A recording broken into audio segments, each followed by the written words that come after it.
Hey guys, so last time we got together, we pulled this transmission out of the Comanche, and now Zach, what's your title? Are you like the master transmission technician? What should I call you? The master Yoda? What do I call you, dude? I guess just don't call me late for dinner. But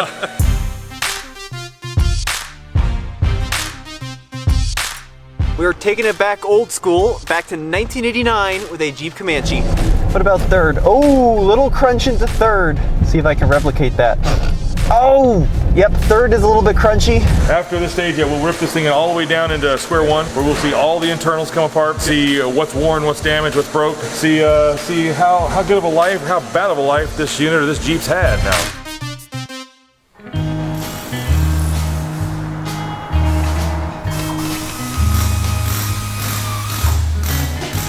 I mean, I think to myself, this is probably the most complicated part of any vehicle, right? And people think it's the engine, but there's just a lot of little parts doing a lot of important things. Well, there's not a mystery why they don't call it the mystery box for a reason. So the best case scenario is we've got a couple synchros that are shot, right? Correct.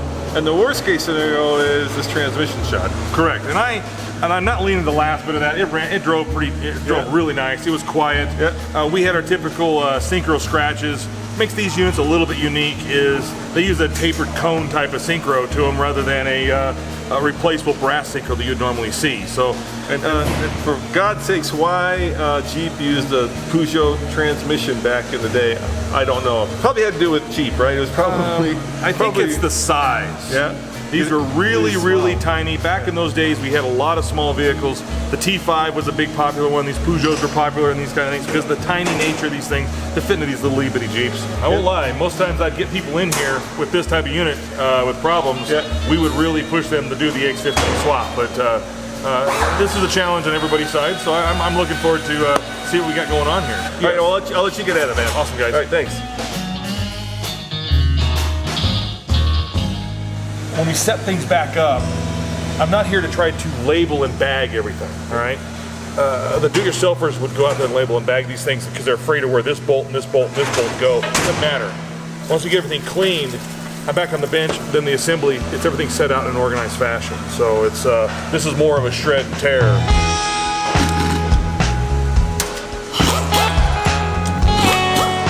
When was the last time you opened one of these up? Well, longer than I can remember. But the transmission is the transmission.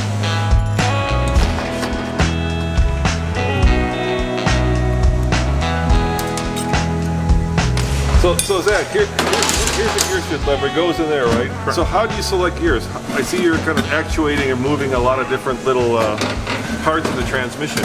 You have what they call a pivot ball mechanism, pivot system. Ball's right there, yeah. Yeah, your pivot ball. These will keep your shifter aligned. Yeah. And so you move back and forth and can cycle back and forth. But this little piece here, as you move it back and forth inside of this unit, you can actually move each one of these rails. These little shift dogs are attached to 3 different rails. As you move up and down, back and forth, these rails will move back and forth, thus engaging a slide collar or a shift fork.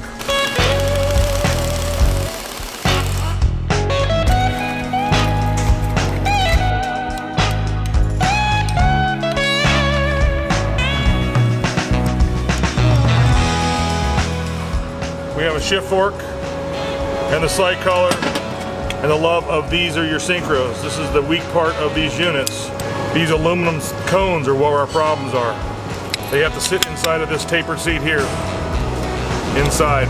Are those synchros any good, or can you tell? These will be replaced. Really? So this system here will be replaced. So are these like little grooves? Are they supposed to be there? Yes. Okay. These are the whole lubrication. Yeah. But also these are the teeth. This is actually what creates the bite. Gotcha. Inside this tapered piece of hardened steel. Okay. Okay. Yeah. And the grind isn't caused by the synchro. It's caused by the collar and these dog in here. These two pieces, as they turn separate. Yeah. When this goes together, it starts to match these two. And if you look down in here real close, as it shifts, these things will come together and clock in. But if this thing does not stop this gear, this synchro, it'll still spin it and you'll get your grind. Yeah.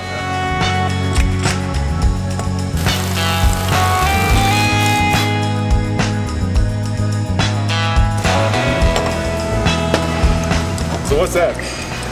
That is your 5th gear idler. That gear has to be pulled off to be able to access and get this rear center case off.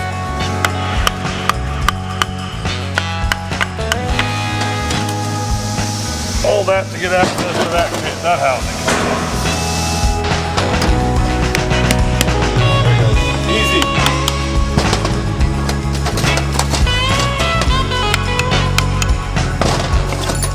Front cover comes off. These are oil dams, just to help keep this away. Also be very careful, these are shims. These are your in-play shims. Those have to be set exactly. Do not lose this or you will have problems. A couple more bearings coming out. Personally, I like to set them out so I know where my bearings go, where my shims go. Well done, you did it, man. Oh, we're apart. You're apart, nice job.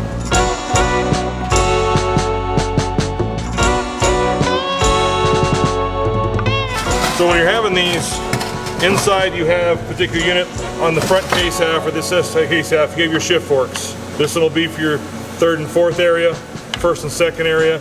And then when we pulled out earlier, it goes in here, we have our fifth and reverse area, okay? As your shifter comes in, they will move these rails back and forth and shift them back and forth to move these colors to the direction we want. What's nice about this is the Peugeot is a very unique unit. It's a very different unit, but in the regard is the engineering behind how this thing, the power flow of the unit is very universal to any kind of AX15 to any other unit. You'll have your input shaft splines into your clutch.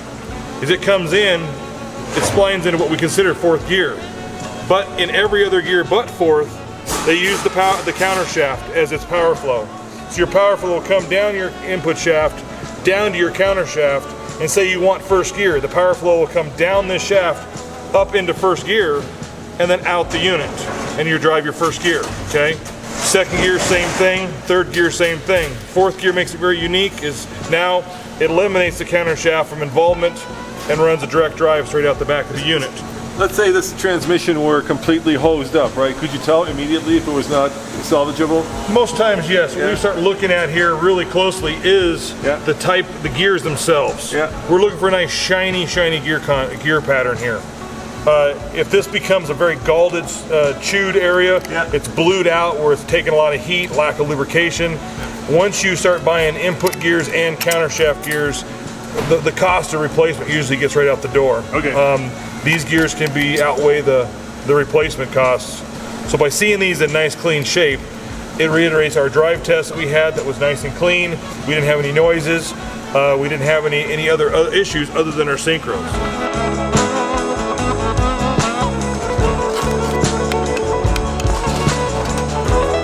Well, Zach, I gotta tell you, that was fascinating. To see the inside working of a transmission is way cool. So thank you very much for sharing your expertise with us.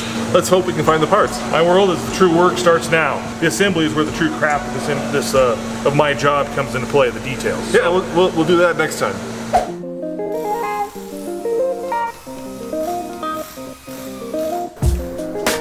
All right, here we are back at day 2 at Zach's with, of course, our main man, Zach. And now it's time to actually put the transmission back together.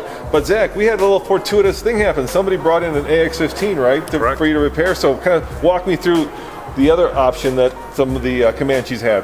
Yes, well this is the internal guts. Of course we've removed the cases, but this one had a lot of lubrication failure, so this unit is pretty much no good, even though it might look okay. I mean, the first thing I see right away is it's just much bigger. Everything is like, you know, twice as big basically. Yeah. So you can look really closely and see the gears themselves on how they have a really bad black marks on the gears themselves. And run them out of oil, you pretty much are going to be buying a major unit. Let's say you have a Comanche and you decide to lift it, you put some bigger tires, some bigger wheels on the thing, right? Maybe put a little bit more power at it. Then all of a sudden, this transmission is a lot beefier and can handle that torque versus the one that we have, which is very European.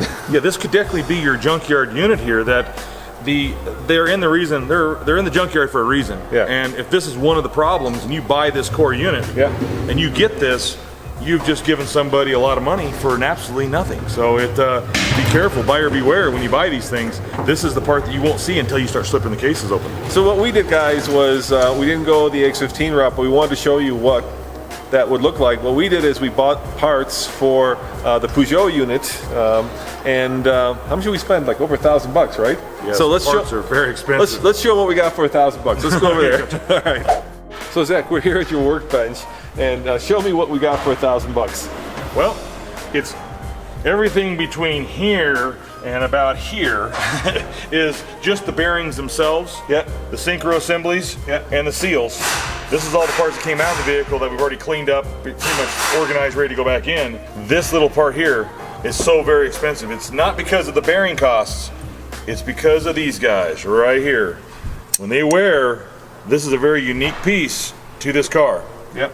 Yeah, it still seems like a lot of money for, not a lot of parts. I mean, Yep. for $1,000, dude, I could get myself an old Jeep. What we call it right here is the reason why. It says France right there on there it. you So go. I'm gonna blame somebody, blame the French. All right. So in this video, we're going to show you what it takes to put back together the transmission, and I'm going to just let you take it from here because I know not what I'm doing. Cool. All right. That's sweet, man.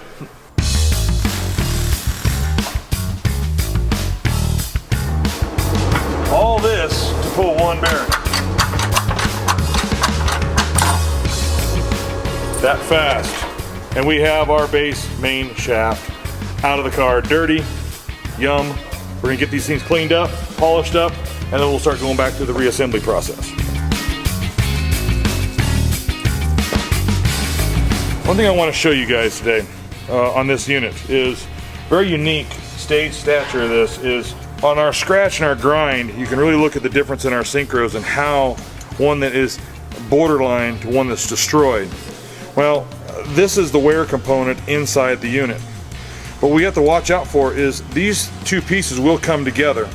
And on this particular unit, which makes it very unique, is that the synchros go into a pocket rather than on the outside. Well, the damage that starts here also can attribute to coming inside, and you have to look really closely, and you can see the damage that's inside, that's in here. It's not destroyed, but we can't put it back in here with all this glazed up area. We're gonna need to dress this down. So I have dressed every one of them. We do this, but what you wanna do is take a piece of emery cloth, and you have to get in here and sand this area to give it a new surface. These synchronizer rings are brakes. They speed up or slow down the shafts to make them shift. So you need to dress up each one of the sides of the rotors the same way.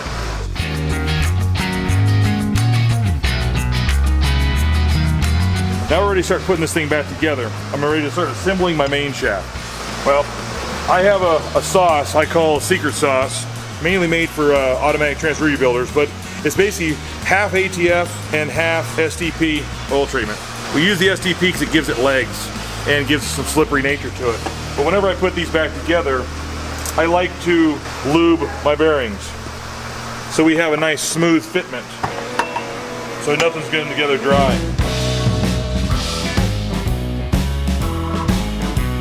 Now every time we want to look at these really closely and make sure we're doing the right ones. They're identical matches. Everything has to match identical, even down to the smallest detail. We don't want to put these things in backwards. We don't want to put them upside down. We want to make sure everything is in the same direction that came out. This is something I do to help not stick a synchro. This is just a very thick Vaseline. It will melt and will dissolve. We call it assembly goo. I do it and I fill the gaps up in these synchros.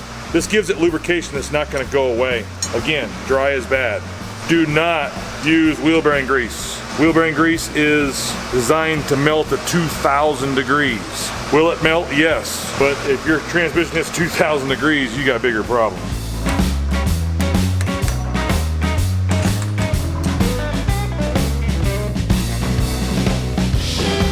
And installing our collar here. Voila, our main shaft is ready.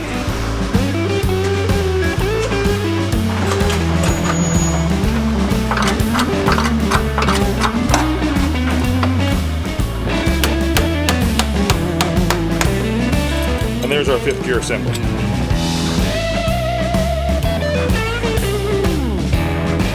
All right, y'all, here we are. All the fun work is done. We got all the little internal subs assembled, ready to be assembled into the case. So right now, this is where it actually starts to look like a transmission again. So at this point, we're gonna be stacking this into the clamshell part of this case and be able to have everything's shipped in, then I'll case it.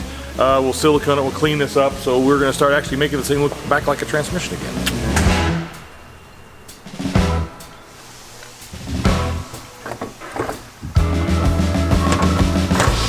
The biggest thing we're looking at here is getting our shift forks lined up to our slide collars on both sides. We also have a snap ring that's got to go into this back groove.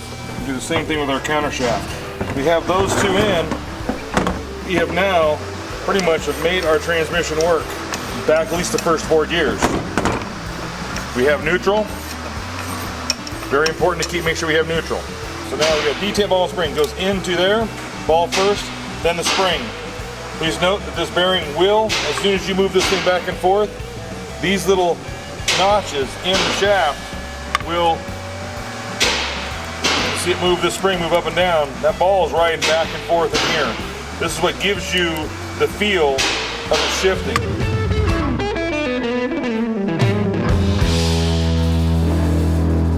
You gotta be very careful with your silicones.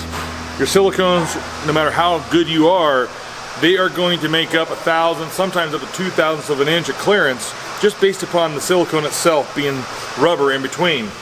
So in these kind of scenarios where we have a clamshell, center case half, what we're going to want to do is, I recommend using what we call Loctite 518.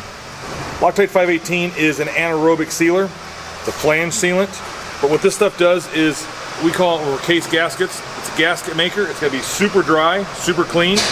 This stuff will go down to 0,000, so we won't disturb any bearing clearances. We won't disturb any part of our case itself, but be able to crimp this thing down.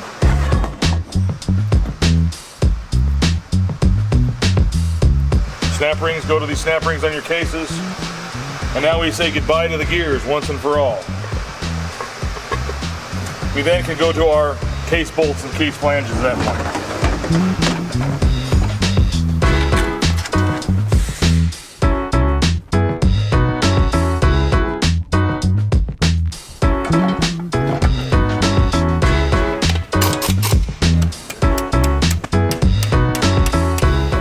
Gut pack is all the way officially back together. We have a little bit of a rear extension housing to do a couple bearings in and a couple races to do still. We're almost to the home run stretch here. So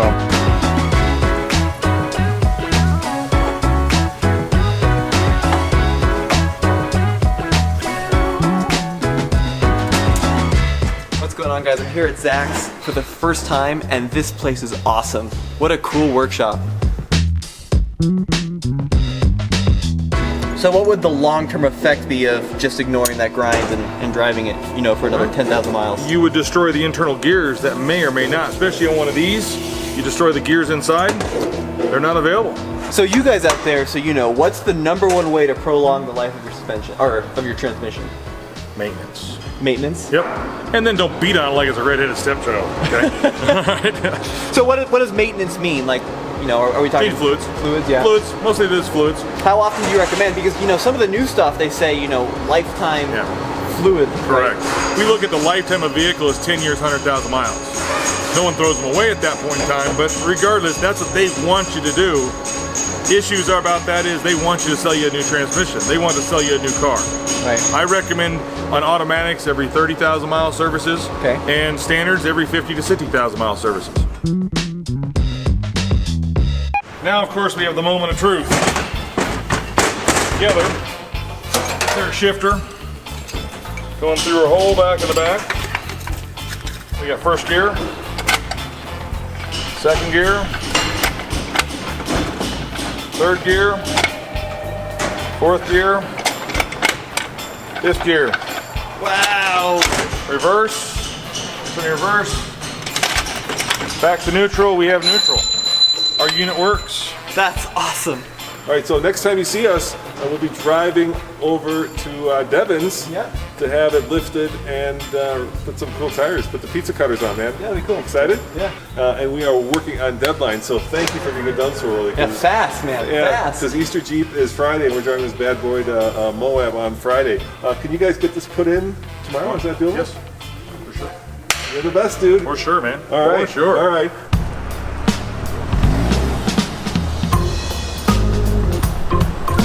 All right, Tommy, we have our cheap Jeep back from Zach's transmissions. Two issues that we should talk about right away. First, our cheap Jeep is getting very expensive. Guess how much it costs to do the transmission work on this? How much? Take your guess. 1,500. More. 1,800. More. 2,000. More. 2,500. Close. 2,403. Oh. That's how much it costs to rebuild this transmission. Now the other problem is Zach took it for a ride, but apparently he got the death wobble. Yeah, well, I think what happened was when this was on the lift, Yeah. it was putting a lot of strain on those old bushings in the front steering geometry. Yeah. And I'm thinking something probably let go or got really worn out. There's first. Just gonna crank through it. Second. Third. Hey! Third Yep. was a bad gear. Yeah, no. Third, like a charm, like butter. Here comes fourth. No problem. And finally, 5. 5. Hey! Works. All right. Looks like we got a gearbox. We're doing 35. I'm not getting a death wobble. That could be a lot of different things. What, death wobble? Yeah. Yeah, it can be a nightmare to track down, but luckily our new lift kit that we're going to install should take care of all those suspension components that might be worn out. Yeah. This by the way, this is no good. Little Yeah, knob. yeah, that knob is in trouble. We need to get that sorted too. Gotcha. Coming up next time on the Cheap Jeep Pickup Challenge, we're here at Devin's Car Care. These are 33s. This is like Christmas, Devin. I'm so excited. Oh boy, Tommy, I see our cheap Jeep pickup